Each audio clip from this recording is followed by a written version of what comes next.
Started. Okay, so welcome everybody.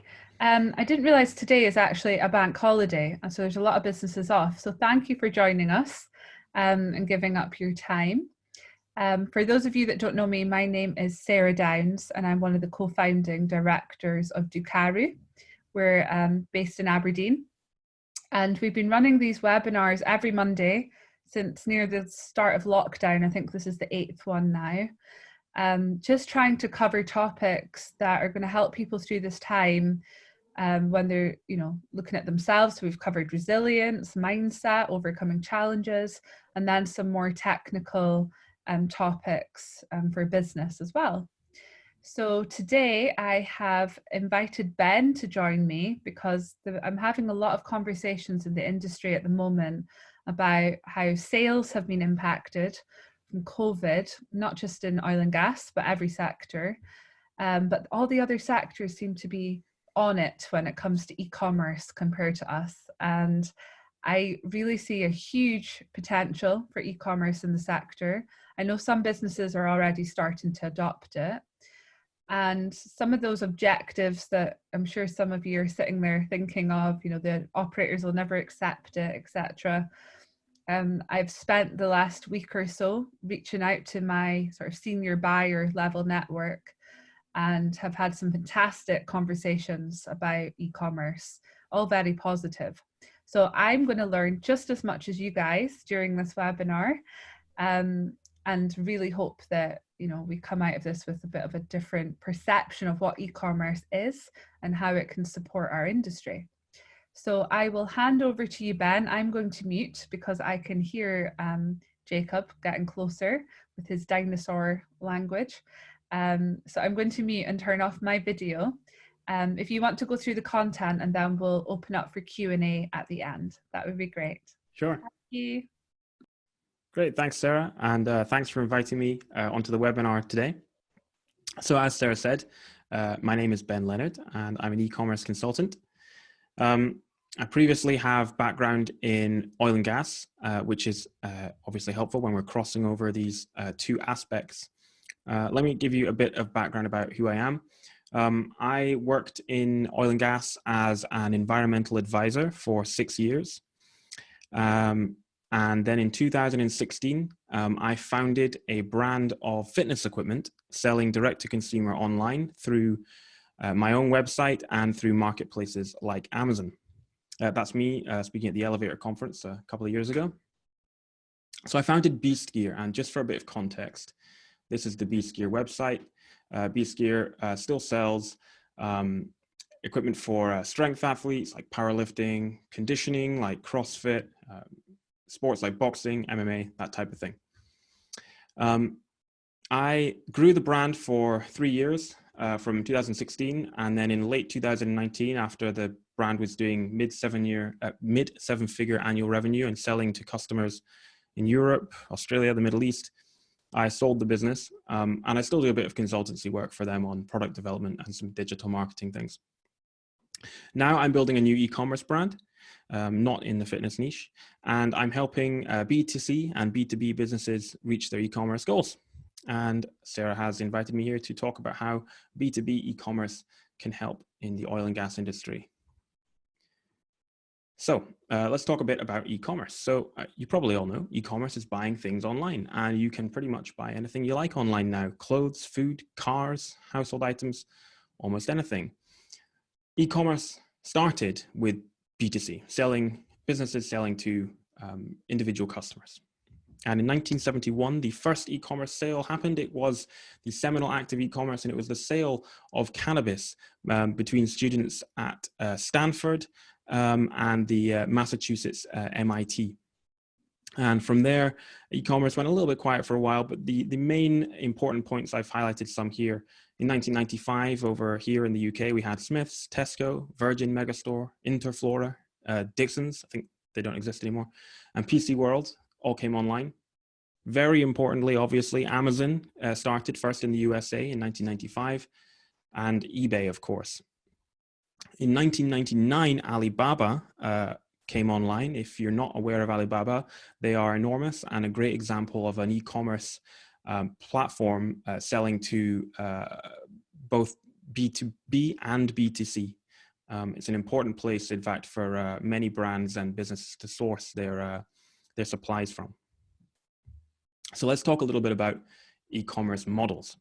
And the most important one that we're going to be focusing on today, obviously, is the sale of physical goods. This includes wholesale, retail, and direct to consumer. So direct to consumer would be, for example, what I did with B-Skier, selling through my own channel, my own website, whereas you know, other brands might say go through a retailer like John Lewis, for example. You can sell services online, so you can sell training online, for example. There are subscription models online, recurring physical goods orders. So if you sign up online for a veg box delivery, that's part of the subscription model. Drop shipping. Drop shipping is where the seller has a website selling a product, but they don't own that product and they don't have any stock. When the customer places an order, the website owner will then place a subsequent order for a lower price, obviously, with the supplier and have it shipped directly to the customer. And then there's digital products, so downloadable courses or media. When you download a film on Amazon Prime, that's a digital product. If you download a PDF guide and pay for it, that's a digital product. All right, B2B e-commerce. So the B2B e-commerce market is enormous. In 2019, it was valued at $12.2 trillion, and that kind of money is unimaginable. And it's over 6 times the size of the B2C market. Now, before the pandemic started, there was a projection that in the next 5 years, 75% of B2B procurement spend would be through online marketplaces. I expect that is even higher now as a result of the pandemic, which is acting like a catalyst to accelerate what was already happening anyway. And I would say that those merchants who don't come online now, they really risk being left behind. You know, what role do oil and gas B2B merchants want to have in this rapidly changing buying environment, which is really responding and evolving according to the buyer's demands? So on that, let's just talk a bit about the buyers. So modern B2B buyers, the buyers are the most important person. They are the customer. And really, what they want is a more B2C-like shopping experience. Today's buyers, and if not today's, then certainly tomorrow's and the very near future's buyers, are millennials. And they want to buy the same way they buy for themselves every day. They want to get it done using slick, functional sites with large catalogs and segmented pricing. It needs to be as easy as buying a pair of trainers. What they don't want is phone calls and stuffy presentations and bureaucracy. And where they find that, they'll go somewhere that they don't find that, where it's easier. There are similarities, of course, between B2B e-commerce and B2C e-commerce, not least the buyers. But despite these similarities, it's really important that we look at some of the differences. So, for example, impulse buying versus irrational buying. B2C buyers are likely to buy on impulse. Oh, I fancy those trainers, I'll buy them. B2B buyers obviously are going to be planning for their purchases according to the needs of their projects, and they might make recurring purchases. B2C buyers are single decision makers. They decide they want those trainers and they buy them. But B2B purchases can involve several layers of approval, may even involve multiple departments. You've got fixed prices versus diverse prices. B2C prices are generally not negotiable. The trainers are 50 quid. But B2B prices are usually negotiated individually as per individual clients. Then we've got different payment terms. In B2C transactions, typically it's pre-delivery payment. You pay for your trainers on credit card or debit card or PayPal, and then the goods are shipped to you. But we have post-delivery payment terms often for B2B transactions. Could be 30 days or more after the items are shipped, or even after they've arrived in country if you're importing them. And Alibaba is a great example of an e-commerce platform doing that, where businesses can buy products on the Alibaba platform and not actually pay for them, or not settle the balance at any rate, until a period of time after they've placed the order or after the order is ready, or after the goods have arrived in country. We've got a different priority in terms of speed and schedule. So individual customers, B2C buyers, they want a fast delivery. They want their trainers in a couple of days. But B2B buyers want deliveries on a reliable schedule according to the needs of their project. And that's an important difference. And then this is an interesting one, single orders versus recurring orders. So often B2C customers might be short-term or single purchase customers. They just buy the trainers and move on. Whereas B2B purchases are often based on long-term and ongoing relationships between two companies. Having said that, in B2C transactions, more and more brands are building customer relationships to get repeat purchase and build brand loyalty, which is certainly something that I did with my business. Now, some of you may be thinking, but we're already doing this with EDI. The EDI and e-commerce are not the same. So EDI, electronic data interchange, is the transfer of purchasing information between buyer and seller. It allows information from the buyer's purchase order to be sent to the seller's sales or customer service department to convert that to a sales order, which is great for large and recurring orders. But it's not the same as e-commerce. EDI is a bespoke setup to transfer that information between a buyer and a merchant for repeat orders of the same thing. But e-commerce is not, it's on a website. So in e-commerce, well, okay, let me give you an example. So with EDI, suppose you regularly need a specific widget for manufacturing a certain number of an item of equipment. The buyer can set up an EDI with the seller for an order of that widget, and they can just change the number that they want each time. The information is transferred through the EDI, and the seller doesn't need to worry about providing the product information like a description or images or pricing for reordering purposes, because it's all been set up in the EDI. On an e-commerce website, you can have occasional orders, irregular quantities, you can change your order spec. You're displaying detailed figures and images about the product, and you're displaying your full range to allow you to do upsells and cross-sells. Would you like this to complement that in your order, which isn't something that's possible through EDI. It's a web store with many more opportunities than a simple EDI. So here's a brief summary of the differences between e-commerce and EDI. So EDIs are not very flexible. They're set up to transfer those pieces of information for one particular aspect, whereas e-commerce is very flexible because it's an entire web store. If you imagine the range of items available on John Lewis's website, for example. EDIs are quite expensive to set up because if you look at the row below, they're private networks, and they need to be quite secure, whereas e-commerce sites are less expensive to set up because they're public, and therefore their operating costs are lower. And they don't need to be quite so secure because it's a website. You can make them more secure if you wish. You could block access or restrict access to only certain IPs if you wished, but that wouldn't really be necessary. So why aren't we doing e-commerce more in this industry already? Well, a few reasons.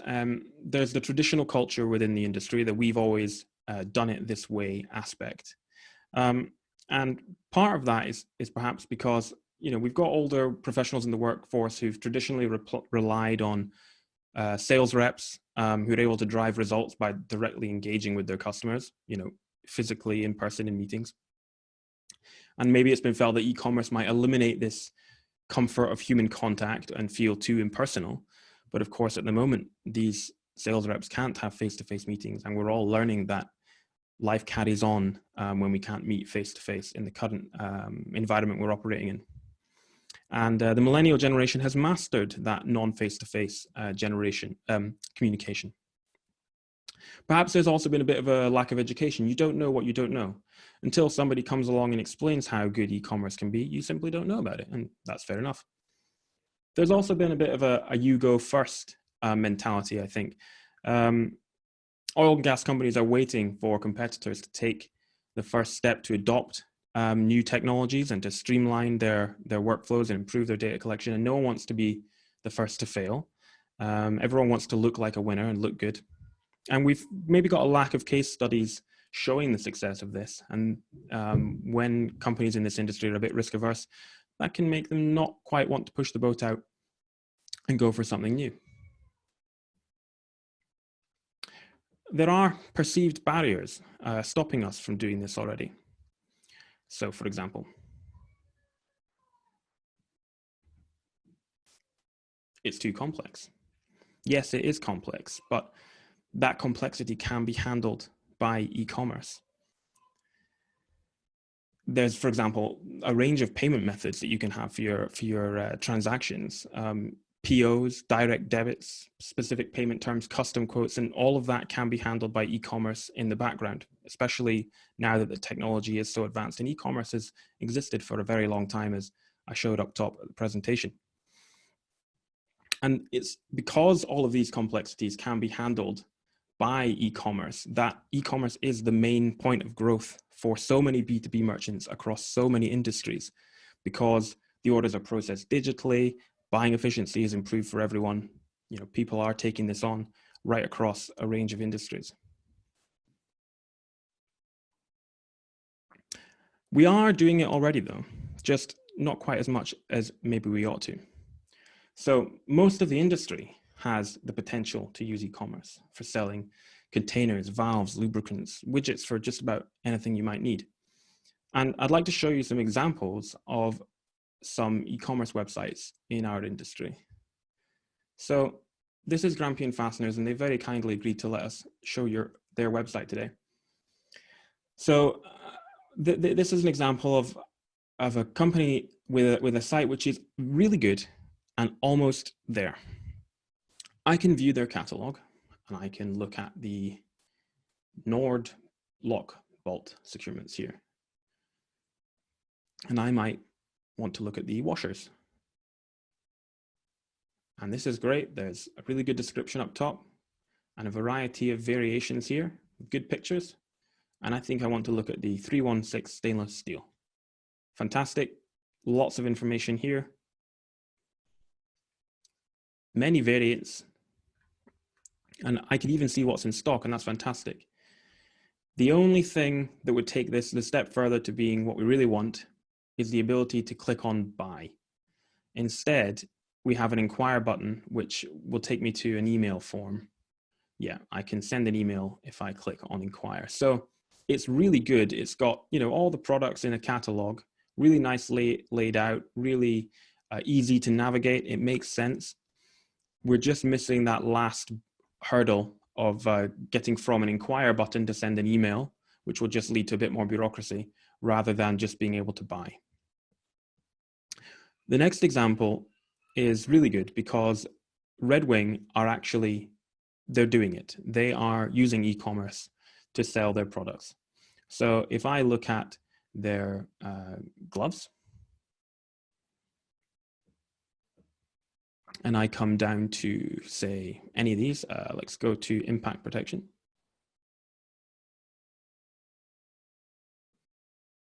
And let's look at these ones, the top ones here, more info / buy. Now, I can select the size, which is great. Take a medium. Give it a second.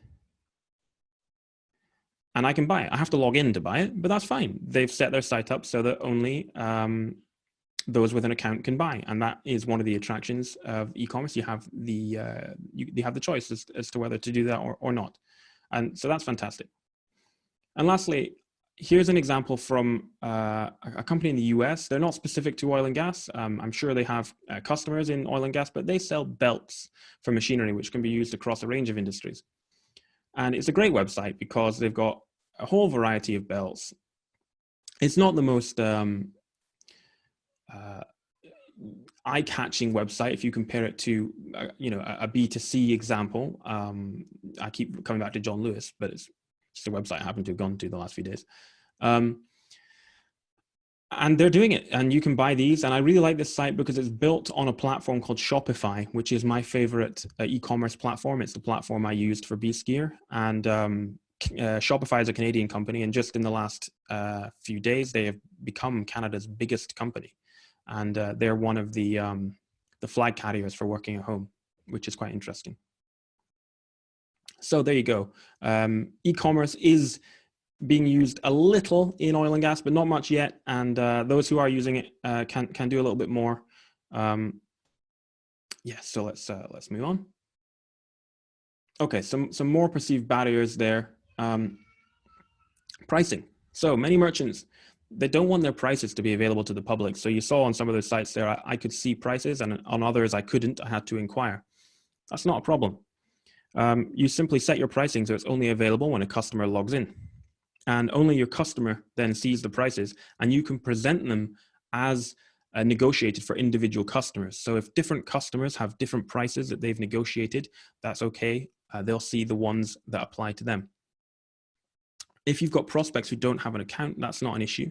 You simply require them to call for prices or make an inquiry, and after they have an account, all future pricing is then available on the site when they log in to place their order. Now, we do custom orders. We create custom things for our clients. That's fine, not a problem. You create your custom order offline, then add it to the site's backend into your customer's account. And then every time they want to reorder, they simply log in and take it, which saves repeat work. What about bulk orders? Easily handled by e-commerce. The numbers don't really matter. If you're selling 10 of something or 100 of something or 1,000 of something, the site can handle the numbers. It handles it all in the same way, really. You simply can set the site up as well to alter the per unit price as the order volume increases, if you so wish. And if you sell products with many, many variants, different specific sizes or materials, that's okay. You can create thousands of product variations and combinations of options in the same way that you might order a pair of jeans with different color, waist, leg, cut. You can do that with your oil and gas products. If you can, you can order a car online and select dozens and dozens of specific options, and when you're selecting a car, there are so many different options that you can have, and it's all handled by e-commerce. I've done that myself. So let's talk a bit about the benefits. So with e-commerce, you're in a better position to educate your prospects and customers than competitors who aren't using e-commerce, or perhaps aren't using e-commerce as effectively as you, because all the spec and detail is on one page. Everything's there. You don't have a stuffy presentation and a catalog and a follow-up call and a follow-up email. And so you've got a shorter sales funnel. You've got the information all on a page, and then you've got the buy now button. And naturally, that's going to lead to a higher conversion rate. And going along with this, then everyone saves time and money. Customers find it easier to do business with you, and vice versa. And if somebody finds it easier to do business with you, you're going to have a higher customer retention, higher average order, and higher customer lifetime value, not least because you've got more opportunities to upsell and cross-sell products on your website, and easier opportunities and automated opportunities, in fact, to remarket to customers to increase that lifetime value. Using tech like e-commerce reduces manual work and errors. You can link your e-commerce site directly to your inventory, which makes it practically impossible for somebody to order something that's out of stock. And in fact, you can have alerts by email or even text or WhatsApp if you wanted to tell customers when an item is back in stock, which is something that's quite phenomenal these days in e-commerce. Moving on to some more benefits. With e-commerce, you've got really good opportunities to increase your customer support and loyalty. You can build subscription models. So subscription-based purchases are really easy to lock buyers in and get higher customer lifetime values and simplify doing business with your customers. And of course, I just hinted at it before, we've got the classic, do you want fries with that? You can easily automate your upsells and cross-sells and therefore increase your average order value by offering complementary products to complete their order, which is not as easy to do offline, a little bit more clunky to do offline. And of course, your website can become a one-stop shop. Operators can request the materials they want, and suppliers can post an entire suite of products in one place immediately and consistently, offering your products to many, many leads all at the same time, which of course is impossible when you're pounding the pavements of Aberdeen with sales reps. This is a really important one, of course, cutting down on sales cycles and speeding up your purchases, basically, because projects can buy what they need in minutes versus weeks or even months, and this frees people up to focus on operations. Project managers can offload or shop for and purchase equipment really, really quickly, and orders can be quickly transacted and shipped and tracked in real time on their way to a location. And because logistics are handled often by online distributors, this means that there's less waiting around, less faffing around with shipping of goods. You can even use e-commerce to immediately update or modify the delivery if your schedule of your product changes, your project changes, for example. And you can really quickly with e-commerce meet the rapidly changing demands of customers and respond quite nimbly. And that's really vital to ensure that the customer achieves their bottom line results and slash time off project deadlines, getting to completion quicker and more efficiently, which makes them happier and more likely to buy from you again. I touched on that there, how quickly and easily you can modify your orders. And then you've got streamlined ordering, invoicing, and paying. Your accounts payable department is going to be delighted when they can really easily match up e-commerce transactions with the money coming out and coming in. Costs. This is really important. We've got fewer middlemen. So e-commerce eliminates the need for middlemen and allows increased cost savings and containment. So I'm sure you're aware there are several e-commerce style procurement portals available like 80/20 Procurement and Craig International eBuy. But with e-commerce, we can have direct communication between suppliers and buyers, and surely that's only a positive thing. You can have cheaper, faster customer service, much of it automated when it's all done through an e-commerce website. And this is an important one, where suppliers using e-commerce data gathered through their e-commerce website transactions, they can get an insight into their operators' needs, and therefore assets can be managed more strategically. They can foresee where the greatest opportunities are, and they can concentrate equipment and resources that are needed and reduce the cost of having stagnant assets and unused inventories, all from the data gathered in the back end of e-commerce. So this is one of my favorite parts, using classic B2C e-commerce strategies within B2B for oil and gas. So how about using time-limited discounts? It's very simple. You've got a discount, it expires next week, tomorrow night, whatever. Referral rewards. In the small world of oil and gas, of course, there's going to be referral business, and you can set things up so that when a new customer gives an existing customer, when an existing customer brings new business into you, you can reward that existing customer with a discount on their next purchase, simply in the form of a coupon code. You can create automated rewards programs in your website. So you can have a reward system. You can award points for the amount of spend in, say, the previous 6 months or a year. And then you can use that to set up systems which actually reward behavior that makes customers stay with you whilst benefiting your cash flow. So for example, you can offer extra bonuses or deeper discounts if customers pay within X number of days. This one's important, content marketing. So content marketing is really important, and it goes hand in hand with e-commerce, because without e-commerce, it's difficult to do content marketing when the purchase method and the content method are separate. If you're purchasing through the traditional methods, not on a website, then people aren't on your website and therefore aren't reading your content. But when you have both hand in hand, it's very easy to become a thought leader with your content, establishing trust and driving sales. Your content can be shared on social media. You can email your content, and customers will share helpful content because everyone wants to share helpful things in their network. It's part of human nature within their network, particularly on LinkedIn. And this way, your brand stays in sight and top of mind of your customers and potential customers, even when they're not necessarily looking for anything at that point in time. They might just be browsing LinkedIn, for example, or in their inbox, they've just been forwarded something from someone who's on your mailing list. And on that note, you can personalize your marketing, and that's really important. When you have lots of information on the back end of your website, it becomes easy to segment your list. So you might have customers who use your products for X customers who use your products for Y, and customers who use your products for Z. You can segment these into separate lists and then send them really targeted high value information, which will only build the brand loyalty that they show and the respect that you have as a thought leader in that niche, and offer extra value. There's a famous marketer called Gary Vaynerchuk, who has a book called Jab, Jab, Jab, Right Hook. And each jab is giving value, and the right hook is asking for the sale.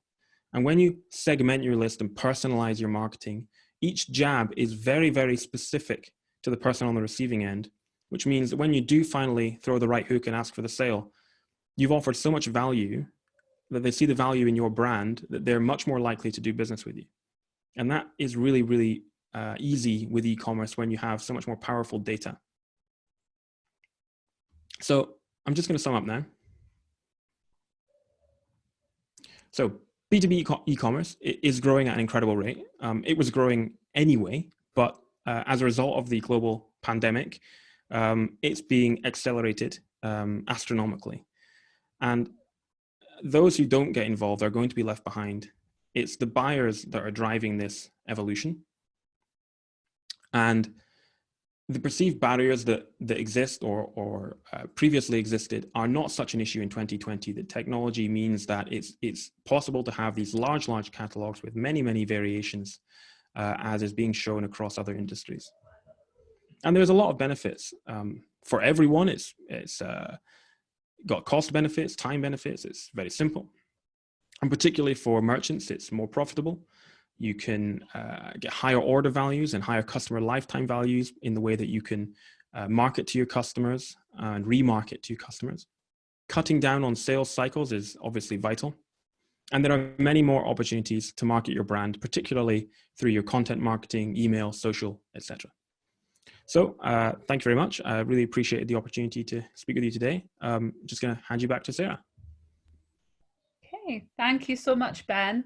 That was great. My head's buzzing. I think the two main takeaways for me is the fact that sales reps, as you call them, or sales BD professionals, can really focus on business development rather than getting bogged down with quotes and paperwork. The amount that I speak to that are just say they can't get their head up, for air on building new relationships and engaging their existing network because they're stuck in quotes and paperwork. I think that's something that will really help, and that truly being able to align your sales and marketing. I think with e-commerce, it must be much easier to do that than traditional selling techniques. Yeah, Can you the two become so much closer together. Yeah, sorry, I interrupted you there. That's good. Can you pop the next slide on for me, please? Oh, sure, sorry. I'll just close up the content and then we're going to go into Q&A. So Ben has kindly offered to do a 30-minute discovery call with anyone on here that's interested in, I guess, just exploring whether e-commerce would benefit their business. We've had a number of discussions before and don't necessarily think it's perfect for every business out there. There's some that would get a return on investment and see the benefits much faster than others. And I think some of the questions that have come in, Ben, will I'll just open up the chat. Some of that. But yeah, Ben has kindly offered to do that. So please get in touch with him. You'll find him on LinkedIn, and also his email address is here if that's of interest to you. And if you've got any problems getting in touch with Ben, which I'm sure you won't, then our contact details are there, and I'm also on LinkedIn. But I think for now we will just stop the slides, and I'll invite everyone back onto camera. If you just stay muted unless you're actually talking, so we don't get that background noise of children, pets and hoovers, etc., that would be great. But if anyone would like to join us, we'll do some Q&A now. We've got some great questions coming in. Hello, everyone. Nice to see other faces. We've got a few coming on. Okay, so first question. Steve Johnson, are you happy to come on and ask your question? Yeah, absolutely. There we go. Hi, Steve. Hi, Ben. Thanks for that. It was quite interesting. And I think my question was also raised with some of the other people that are listening. And for me, it's in the oil and gas industry, quite often we think we know what we want. Contact a supplier, can order this, can order that. All happens very smoothly. And then when it turns up, it's actually not what you need. And it's getting this, what you think you want to what you actually need. And I think certainly with some of the aging assets that we've got offshore, you think you want an Okie 3000 and you trawl the world and you find one and you find out that there's actually something much smarter nowadays that you could use. And I think as an industry, we tend to go one way or the other. We want old school where someone's sitting at you and you've got engineers talking to engineers, and you're quite right. From a millennial perspective, it's kind of, why is this so complicated? Why is it so cumbersome? But the other example was when you mentioned trainers, like if you run, you can get the best trainers in the world that will wreck your feet. So you need to have that discussion about what is it that you need. So how do you manage that online, so to speak? Sure. I guess there's a few things that feed into that. So when I'm buying something online, just for me, not an Okie 3000 for oil and gas, I tend to do quite a lot of research. But because there are so many e-commerce websites, many selling, if not the same thing, then similar products that do the same function, not all, but many with fantastic product descriptions, reviews, video guides, etc. That makes it much easier to find out if I do need that. And when we adopt e-commerce in an industry, the same thing applies. So suddenly the research becomes much easier because there's so much more information available. The other aspect to it is the customer service that's available doesn't change. In fact, it probably only gets better. So sure, you can't necessarily have a face-to-face conversation. You can still lift up the phone. You can still speak on live chat. You can still use email and find out what you need by asking the person on the other end of the website. So I don't think that it necessarily becomes any more difficult to find out what you need, or if this widget's going to do the job. If anything, I think it will only mean that there's more information out there and make that easier. Okay, I think the prize for me is I like the 80-20 scenario that seems to exist all around the world in pretty much everything. But for me, if we can e-commerce the vast majority of what can be done, that frees us up to have the conversations of the difficult specifics, and free up buyer time as well as seller time. Absolutely. Totally endorse it. Yeah. So if you're getting, it's like Richard Koch says, if you 80-20 it, and even if you only get 80% of the way there with e-commerce, and the final 20% is just ironing out those last little bits, we have made the other 80% a hell of a lot easier. Totally. That's quite sad with, your sales reps. I don't see e-commerce being the end, especially in a technical industry, of sales reps. But what I do think it would allow them to do is do more of that, building the relationship and educating, so that hopefully by the time the buyers go to buy, they do know what they need. But the sales rep still isn't having to do the quotation after quotation as well. Yep, so it gives them more capacity for that. And I also think having a really stringent quality assurance checking process for certain businesses, if they were to use e-commerce, is going to be key, especially in the more bespoke products. You can imagine some buyers going on and say, this is what I'm going to order. It hits, they pay for it. And then it's like you say, it's not what they need. So depending on what people are selling, gloves, PPE, that's slightly different. But the more bespoke products or client-specific products probably do need an element of, that QA for every order. Certainly from a QA perspective with blockchain and the data transfer and controlling it and holding it, so we haven't got filing cabinets all around the world. Yeah, all of that stuff. Yeah, that's true. Some more bespoke things might need a little bit a little bit more on the human side, perhaps. But there are lots of options here. So, for example, it's very easy online to arrange for an inspection company to inspect an order.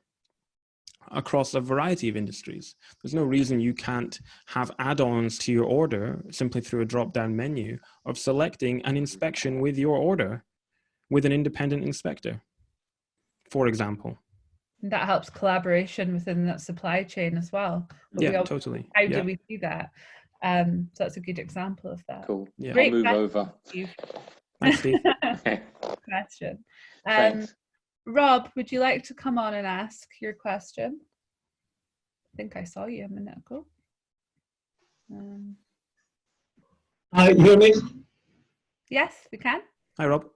Yes, Ben, I think I've got the same question as Barry asked as well, and it's regarding services for the oil and gas industry. Particularly, my question was more regarding technically complex services or maybe niche services, and how appropriate is B2B? And do you have any examples, I guess, from Barry's question, on companies, oil and gas companies that successfully used B2B for selling or buying the services element? Sure. Okay, so in terms of oil and gas services being used on B2B, I'm not aware of any, but there could be. But just more generally, I absolutely acknowledge what you're saying about some of it being a little bit more complex, particularly if it's quite niche. But the way some services are sold online, for example, is the transactions placed online. You'll place your order, but on the back end of that, you'll be required to provide some information, maybe schedule a discussion in the same way that I've spoken about scheduling a discussion at the end of this. You can then iron out the facts and make things a little more bespoke, add anything extra onto the order if required. I think for some things, buying some widgets, that will be very straightforward. You fill in your address, you press buy and you're done. And for others, you're never going to eliminate the need for a bit more on the back end and a bit more on the human side, as it were. And I don't think there's any appetite to do that. I don't think it's about completely automating and eliminating that. It's just about streamlining and modernizing. I guess as well, it will come down to how well you know the offering, like how your understanding of what it costs you to deliver a service, and the better understanding you have, the easier it is to package it up or bundle it up. There's lots of language out there. But yeah, it depends, I guess, if it's project led or whether it's more, something ongoing, like a retainer sort of thing. Yeah. I think just to kind of add to that, we've seen the digital transformation of ops and safety. This is really just a digital transformation of supply chain. And it doesn't mean that it's going to be that anyone's proposing a complete overhaul of the way things are done. And it acknowledges that some aspects like services will never move 100% to the kind of, process that you see buying a pair of trainers, for example.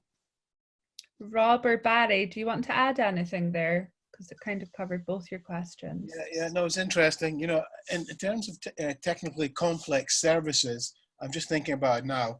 I guess I could envisage maybe something online where you can ask your customers a series of technical questions, get a lot of input into the website, and then design a service around these questions that they may have that you need to get answered to offer something, so something around that. Absolutely. Very easy to build a series of forms, which are then pulled in from the website, and then the service provider can provide a bespoke quote. Yeah, exactly. Yeah. Yep. That'd be interesting. Yeah. Is there anybody doing that you're aware of now? Not in this industry. Across the types of services, there absolutely will be that. That's just such a simple thing, filling in some forms and then providing a service. That absolutely will exist, and it's certainly something that you can easily set up on many of the main e-commerce platforms. My preferred one being Shopify, for example. And nothing comes to the top of my mind. Yeah, no, that's fine. Thank you. We do an element of that, to be honest. Like, I guess we call it digital marketing. I don't know, Kemi, if you want to add to that, but we're asking CEOs, to complete, I guess, like a survey or a form, which helps us identify the need, the pain, so that I guess when we have those conversations with them, they're CEOs, they're busy people. Same with buyers. So, you know, we can be much more direct and focused on those conversations and really package up what we can offer to them. So I guess it's similar. We don't call it e-commerce. It's not necessarily on the website, although we do have our Ducaru audit, which I guess would fit into that box. Kemi, do you want to add to that? Because you're the guru behind all this stuff, not me, for our business. Can you hear me? Yes, we can hear you. Yeah, brilliant. Thanks for that, Ben. I thoroughly enjoyed it. It's really good to see the examples and some of the, I guess, points that people always have that stops them from going ahead, and how you've managed to answer those questions. I think for what we're doing, like what Sarah was saying, what we do on our website, we've got a Ducaru audit, and people can fill out a form which tells us things like, you know, the different things they have in their business. You know, do you have a mailing list? Are you happy with the current messaging on your website? You know, how frequently do you post on social media? And by answering those questions, it gives us quite a good idea of how we can maybe help them.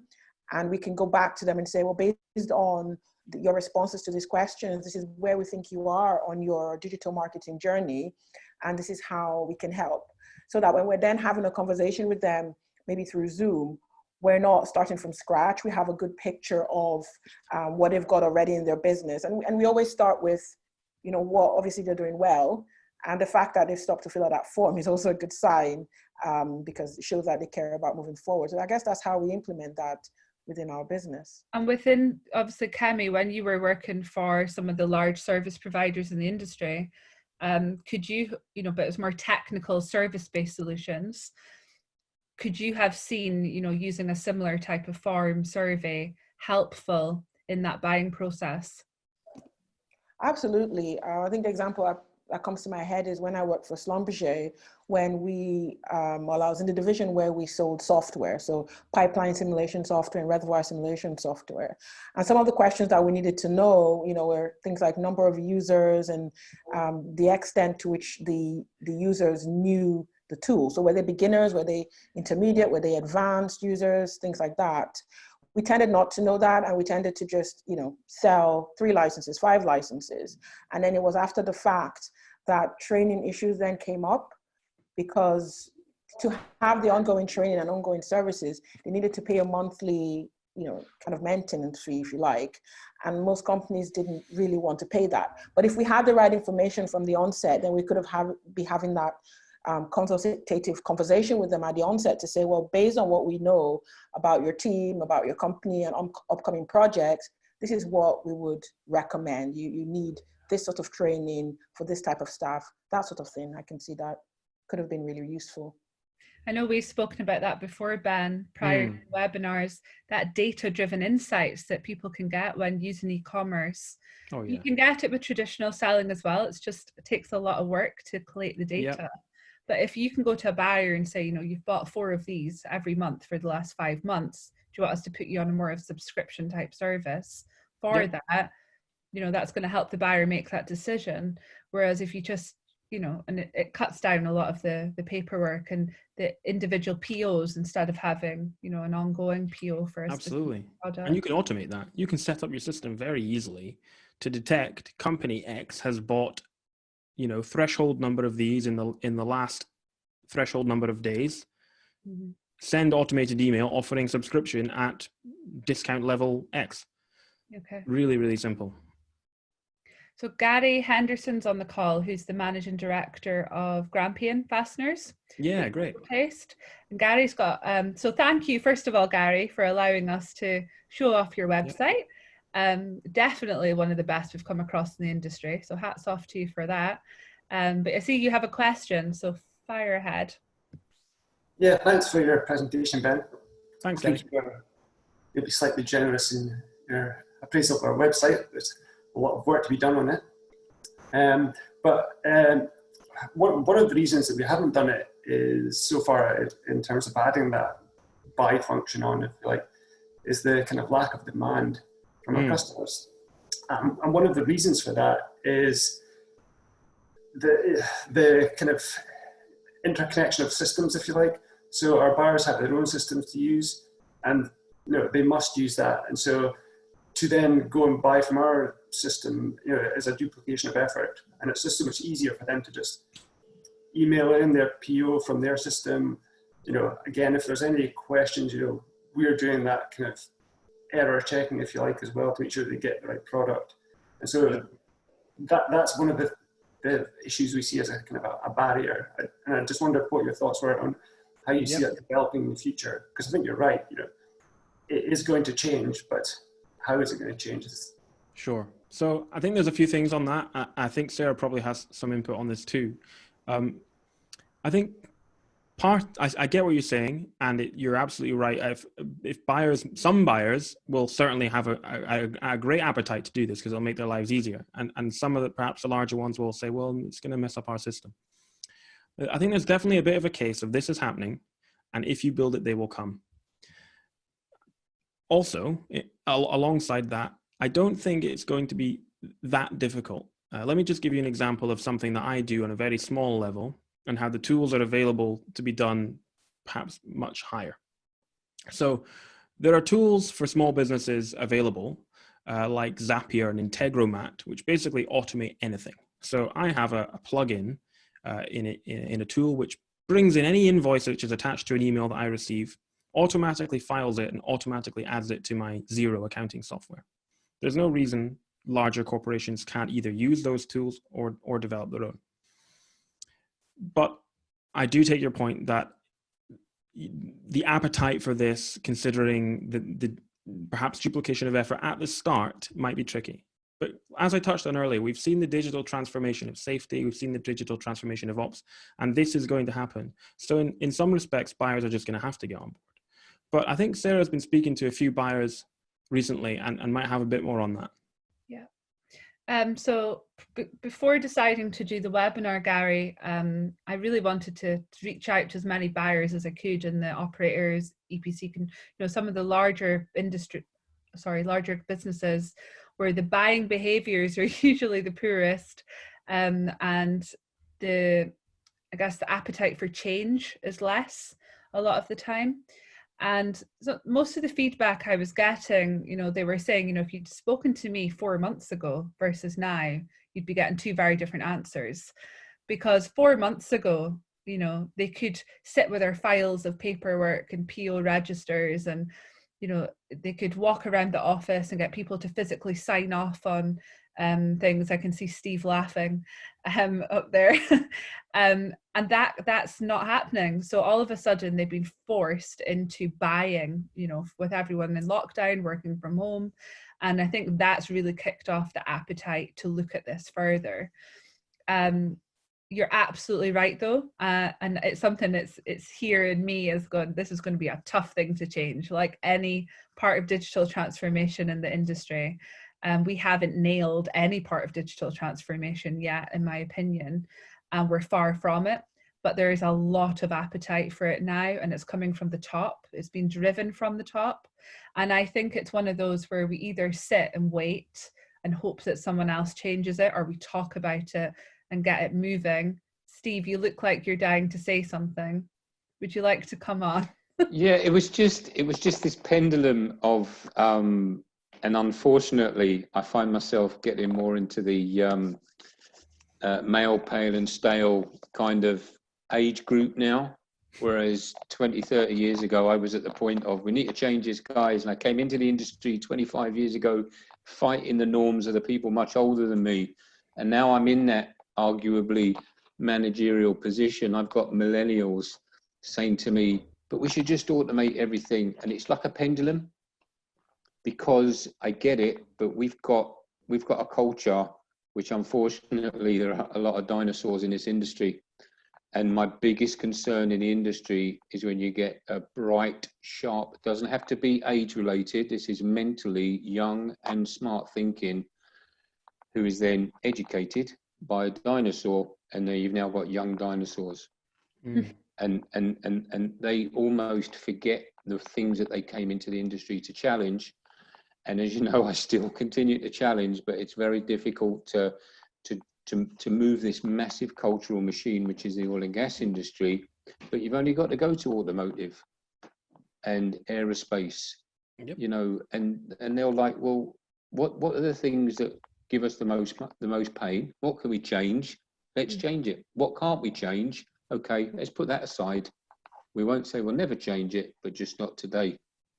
But we try to change this whole machine. So I think it's probably an industry-led, and not necessarily industry body-led, I hasten to add, but industry-led, where some key elements are, and I don't know whether you and Kemi can pull this together, but it's some kind of list of what are the things that typically we buy, products or services that cause pain, and then just find one and find a solution to it. And it might be that Gary's work to date has just got, because when Ben was going through it, I was thinking that's great, and it did look like that Inquire piece was kind of, but it was actually, I was thinking, if I was Gary, the last thing I want to do is to just put everything out there, and then all your competitors go out and try to, well, we'll do that just a little bit cheaper than Gary can, and they miss the stuff that Gary brings to the party. And the fear of a salesperson or a company who's trying to sell is, I've spoken with many salespeople that have come into me and said, my product can do bleh. And I'm like, well, what do I actually want from your product? Oh, well, it's this, it's this, it's this. I know, but you haven't actually looked to see what my needs are. Whereas if someone comes in and says, yeah, we met the other day at a conference and you were talking about how it's really difficult to do this. I think I've got something. Is it worth a conversation? In you come. And I bring engineers and I bring everybody in. So when someone comes in and sells, bleh, I don't know where to go. So I just switch off. Yeah, it goes back to that insight selling, doesn't it, that we spoke about, even having that form survey, but it's then how do you get these people to fill 100% as well. So I'm not saying it's easy. There's still challenges. The challenges are just different. But Gary, have you got anything else to add there? Yeah, I just on Steve's point there, you know, I mean, we have no issues with displaying prices. I know it certainly is an issue for some businesses. You know, again, it's an old hat kind of thinking, but sorry, I lost my train of thought there. That's me every day right now. Right. Prices. Yeah. Prices. Yeah. Yeah. I'll come back to you if I remember. Sorry. Thanks, Gary. I'm not alone. Thank you. It leads on quite well to Monika's comment as well. Monika, do you want to pop on and maybe introduce yourself first, so because it gives a bit of a good background as to why you're saying. Hello everybody, Monika Elliott, and I work for Achilles for FPAL, known in other words. So I work in information as a service background and very heavily software background. And my comment was just that, I'm sorry, that's my son in the background, by the way, that you can hear. So he's 5 and he doesn't care, but this is an important call. So he might be singing an alphabet song while I speak. So what I wanted to say is that, yes, my experience is that, honestly, even today, so many companies run their businesses on a spreadsheet still. You know, it's and some people would maybe find it hard to believe, but you know, in the last 10 years I've worked with hundreds of companies, and we're talking from one-man band SMEs to operators, and honestly, the size of the company does not mean that this company is going to be faster or more innovative. Not at all. I would say that the bigger, actually, the change is harder. Walk away from status quo, like Steve kind of mentioned.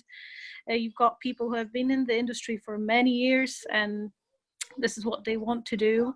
And I see it actually quite difficult, maybe for SMEs, to introduce those changes, to make sure their buyers will adapt into these changes, and that they will follow the new way of buying from them, because they get the pushback of, well, but you know, this is our process now, so you kind of have to follow this process.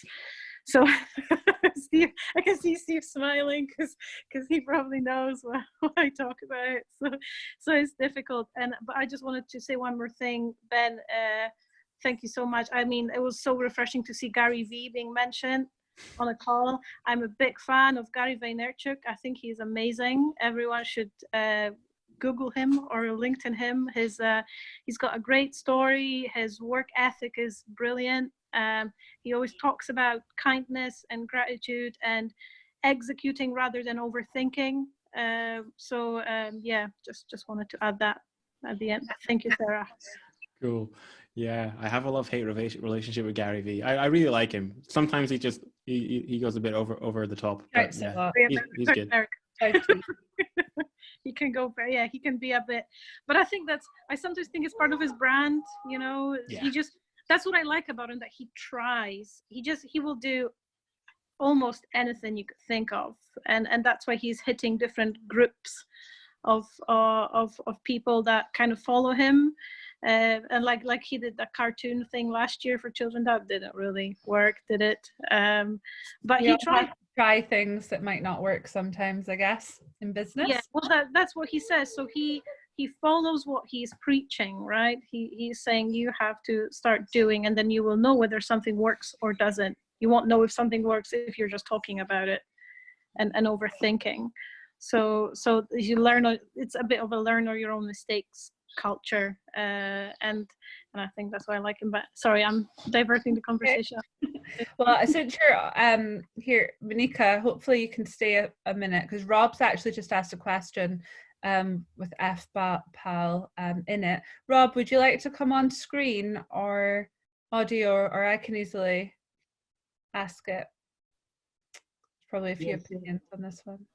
Yeah, my question is following on from, I guess, e-commerce can offer a lot of benefits that I think we all agree on, but it seems to me that it should be incorporated into something. Rob, the audio is really not great.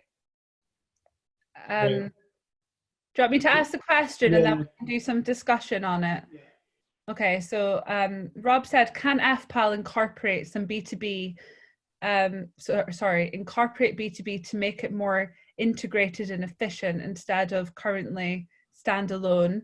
Should OG UK be driving this on behalf of the UK industry instead of companies doing it individually, seeking a lower cost and standard and common approach? Wow, I think we could do another 5-hour webinar on that one, Rob. Yeah. If I understood that correctly, would this be so that within the FPAL database you could essentially use that like a marketplace, right? To sort, yeah. I see the attraction, but I think then individual companies will want control over the data so they can remarket to their customers, etc. You're then going to see the same issues that so I think you could do that, but I think it's not on its own. I think it's alongside companies having their own private channels. For example, going back to B2C, I sold my products on my own website and on Amazon. Now, the advantage of Amazon is it's a marketplace with tons of eyeballs, and it was a great place to acquire customers. But I didn't have control over the customer and the marketing journey afterwards. I couldn't remarket to that customer and gain any traction on the customer loyalty or lifetime value. Whereas with all the data coming into my own website, I could automate my marketing, my social media advertising, my emails, segment my list, etc.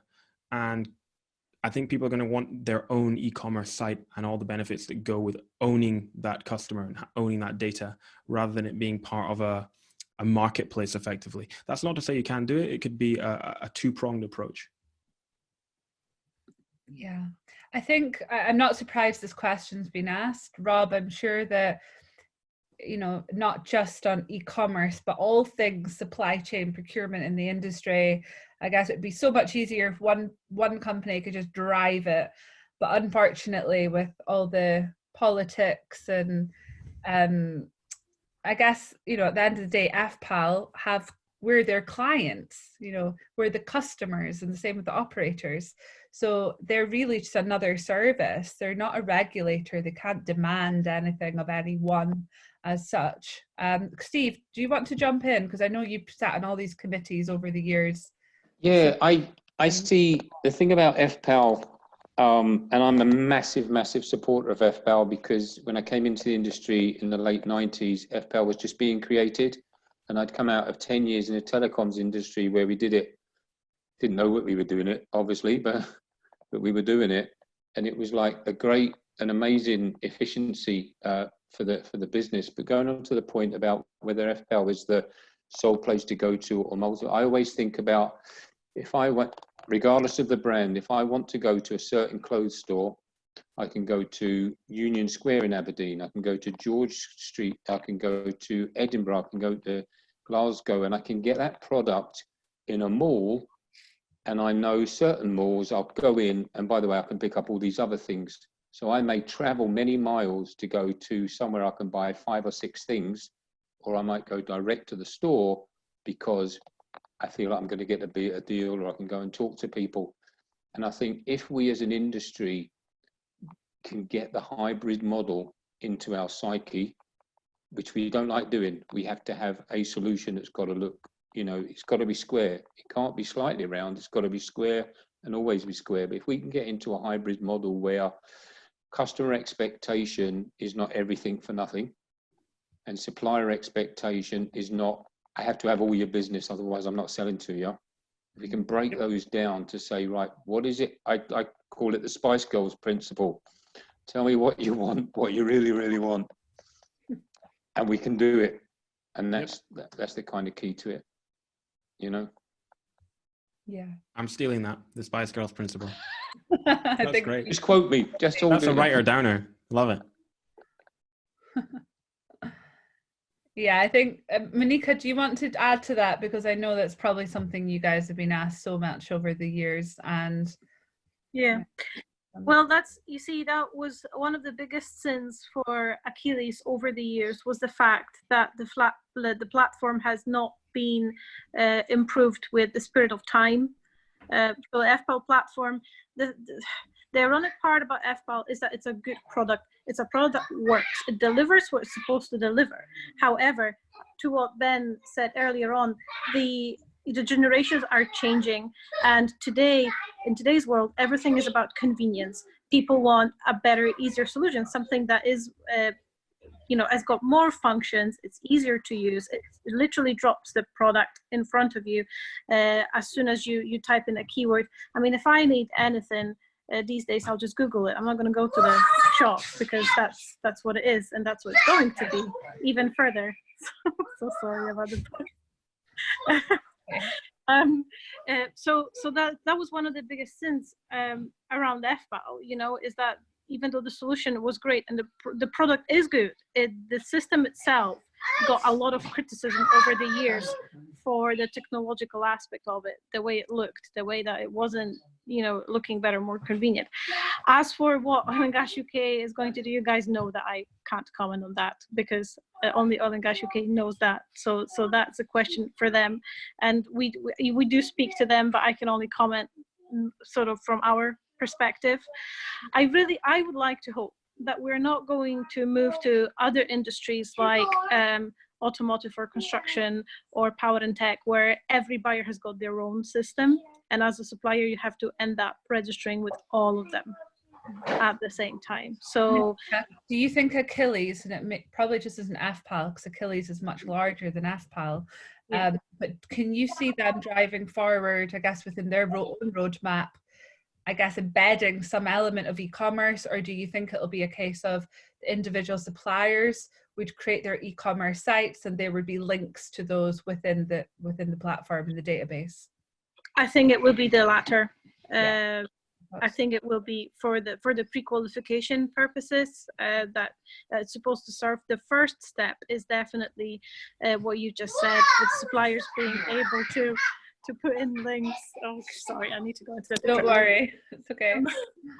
Suppliers will being able to put in links within their profile to their own websites. I don't think this is definitely not coming in the immediate future. So the new system is coming in the immediate future for even for FBAL this time. However, it will be much more working. So we're starting from Achilles' angle. So one of the, again, the criticism has always been that suppliers have to complete the information repeatedly for being registered with different platforms. So the immediate goal for Achilles was to take that out of the equation. So you will register your company once, and then you'll be able to subscribe to different sectors and industries, and you won't have to go through that task of completing the questionnaire over and over. And then obviously your profile will be much more supplier driven. So you'll be able to put in more information with regards to your product, pictures, links to your website. That will be there. So if you have a catalog website, you can showcase it within your profile.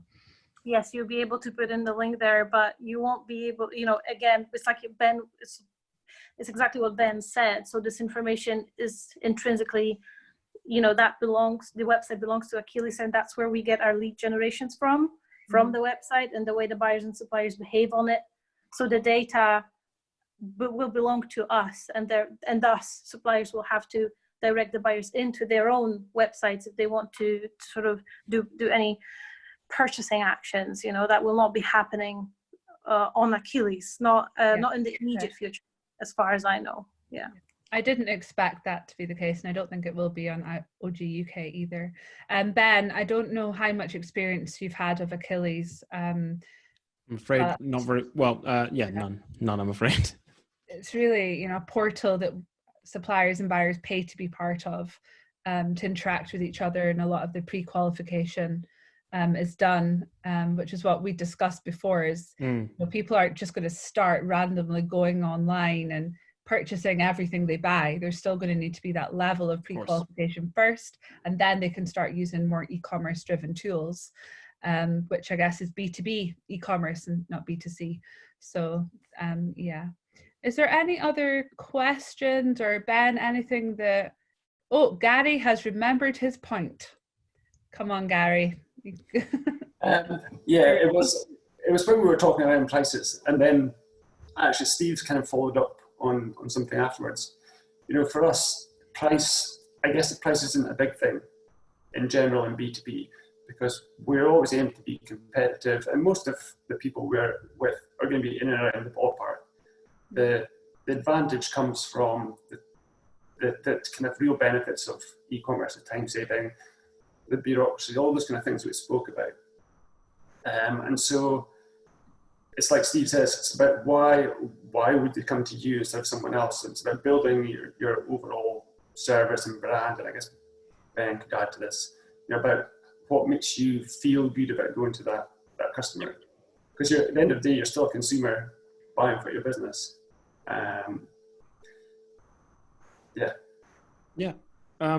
It's all about building brand loyalty, telling your brand story, communicating effectively with your customers, bringing your customer into your brand story. It's, you know, there's principles of B2C marketing apply here, because we're talking about humans. It's human buyers making buying decisions, and people, in many respects, people buy from people, not brands.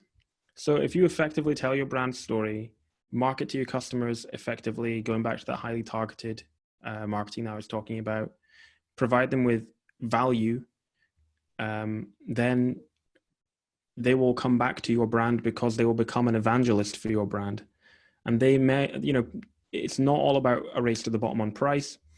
I buy services for my business that I know aren't the cheapest, but I go back to that provider because I have a relationship with them and I like what they do for me. I buy products for my hobbies, which I know are not the cheapest, but I am an evangelist for that brand. Why do people walk down the street wearing a Brewdog t-shirt and they see someone on the other side of the street with a Brewdog hat on and they nod at them and make eye contact and they feel like they're a member of the same tribe? Because they are brand evangelists. Now, no one's going to walk down the street wearing the brand of a particular widget in the oil and gas industry unless they work for them and they've been given it by their marketing department. But you get the idea. Umbrella. The golf umbrella, the classic, right? I never got one of those when I was working in oil and gas. I was gutted. Anyway, but the principle still applies. People will reward great brands with their loyalty. Yeah, I've forgotten how we got onto that, but yeah. That's okay. Is there anyone else want to add anything or ask any more questions while we have Ben on the line? Any comments? Anything you'd like to see move? Anything you don't think is going to work in the industry? I do have a thought that's refused to go away, so I'm going to say it. I think with the oil and gas industry, I know that it's been difficult because it's not an industry that likes to change. And for an industry that is so high tech, it is quite risk adverse, interestingly. But at the same time, I feel that when we try things like this, so we talk about this e-commerce, that it really takes a group of people who really believe in it, that are passionate about it, and who don't give up. So if you know, for instance, you include this kind of capability on your website, and initially it is difficult, and you're only having maybe 10, 20% of your target audience really using it the way that you want them to use it. It's okay for some part of that process to still be kind of the manual, what you were doing before. Yep. But ultimately don't give up, because at the end of the day, if we try and we then give up because everyone isn't converting or not enough people are converting, we're in a cycle. We're in a cycle where this just never, you know, gets uptake. But if we persevere, yes, we pivot and we make amendments, but we persevere, I do think that eventually, you know, the industry is going to realize, gosh, this is the way it is. We're going to, you know, we're going to have to fall in line. But it does take a group of people that really believe in it and have the support. It's not one company can't run off and do it. Potentially a dose of COVID as well. I don't mean that likely. But, you know, from the buyers I've spoken to, I think what's happened in the last few months is really opened their eyes into what they were doing before, and that it's just hard work and they're looking for an easier way of doing things. And I guess it's realized, you know, that e-commerce in the industry is not new. You know, when you look at some of these joint procurement portals like Craig International eBuy, 80/20 procurement, and I think there'll always be a place for these. But I do believe that, you know, the buyers, you know, obviously there's markups with every middleman that's involved, there's going to be a markup. And that's how business runs. So by doing some more direct business and being able to show not that you can just save them a couple of percent, but that you can add so much more value, then that's where you're going to win. I think the whole just, you know, come direct and you'll save another 5% isn't probably going to be enough, because like you said, it means them changing their processes internally. It can cause a lot of headaches and may even need more resource internally. So you're just because you can save 5% on a product doesn't mean that they're saving a 5% overall if they need more people. But I think it's that value sell, like we've all spoken about before. It's that in getting to know them as people. Steve, you've worked for a number of operators, tier ones, small businesses right across the industry throughout your career. What do you think, I guess, the main challenge is going to be in the oil and gas industry adopting e-commerce? And what do you think the biggest win is as well? I think the two biggest challenges are at a small business end. You've got the enthusiasm, you've got the passion, you know your product inside out, and invariably the business owner or the MD is feet away. But what you struggle with is resources, funding, and all that kind of stuff. So as a small business, when I was working for myself and then started to take people on and developed an app that I couldn't afford to run with, it then stopped being used, etc., etc. But I didn't lose my passion. So then you go and work with a larger organization. You think, gee, they've got money, they've got people, but they've also got cumbersome approaches. The greatest idea, if it's the race to be second, the whole industry is built on this race to be second. Who else has tried it? Well, it's innovative. Yeah, but who else has done it? Well, someone else has done it. It's not innovative. And we go through this time and time again. So I think that the two challenges at either end are small business, lots of ideas and all the enthusiasm in the world, but no funds, and the people with the funds. So that's where I was getting back to this. If we can find a sizable chunk, something, it might be a product line or a service. So FPAL might be able to assist us to say, you know, these are the things that typically people always want verified, and people always we get the most questions about. And then finding 2 or 3 suppliers who work in that space and 2 or 3 buying customers and say, right, we want to trial this. Now, it might be that Opportunity Northeast, OGTC, or any of the industry bodies might say, do you know what, we might fund that, or the customers who get it, and you know who they are, Sarah and Nikemi, you've got a great connection with some of the big players who are thinkers. And by pulling that together and just saying, right, we'll try it, we'll build something that's quite a basic model to prove the principle. That's this kind of thing that OGTC or Oil and Gas UK will play there.